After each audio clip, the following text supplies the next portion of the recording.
কারণে মধ্যবিত্তরা কখনোই ধনী হতে পারে না। দিন শেষে যখন আপনারা কোনো চা দোকানে চা খেতে যান না, তখন দেখবেন চা দোকানদারেরা মাস গেলে যা ইনকাম করে তা আপনার ইনকাম করা মাইনের থেকেও বেশি। কেন কি জানেন? আমরা 15-20 বছর ধরে হায়ার এডুকেশনের জন্য পড়ি, কত টাকার মাইনে চাকরি করি। আমরা লোয়ার মিডিল ক্লাসদের 100 জনের মধ্যে 99% মানুষ 10 থেকে 15 হাজার টাকার জবেই আমরা সেট হয়ে থাকি।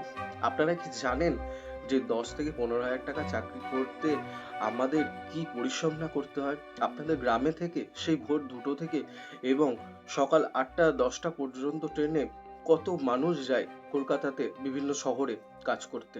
তার বিনিময়ে তারা কি পায়? মাত্র 10 থেকে 15 হাজার টাকা।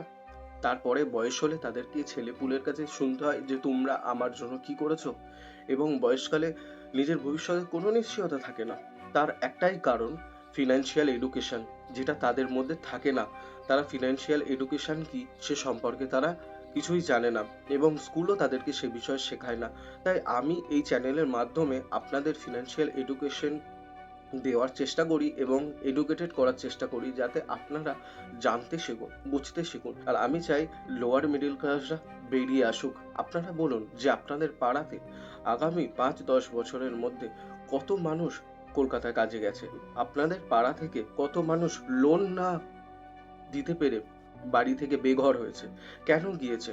সামান্য ফিনান্সিয়াল এডুকেশনের অভাবে। যদি তা থাকতো, তাদের এই জায়গাটা যেতে হতো না। আপনারা সত্যিই কি ভাবেন যে ফিনান্সিয়াল এডুকেশন মানুষের জীবনে কতটা জরুরি? তাহলে আপনারা আমার এই চ্যানেলটি সবার মাঝখানে শেয়ার করে দিন। ইনভেস্টমেন্ট আপনারা যদি আজ শুরু করেন, আজ থেকে 20 বছর 30 বছর পর সেটা আপনাকে বাঁচাবে, রক্ষা করবে, প্রোটেকশন দেবে। ইনভেস্টমেন্ট শুধুমাত্র ব্যাংক কিংবা পোস্ট অফিস কিংবা এলআইসি স্কিম এর মধ্যে সীমাবদ্ধ নয়। ইনভেস্টমেন্ট দুনিয়াটা অনেক বড়। আপনাদেরকে জানতে হলে অবশ্যই আমার এই চ্যানেলটাকে শেয়ার করতে হবে।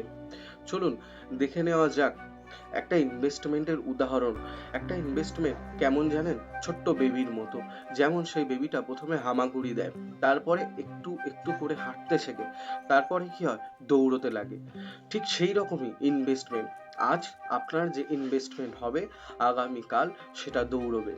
তা চলুন আমরা সবাই সংকল্প নিই, আজ থেকে আমরা ফিনান্সিয়াল এডুকেশন শিখবো এবং সবার মাঝখানে ছড়িয়ে দেব। Thank you.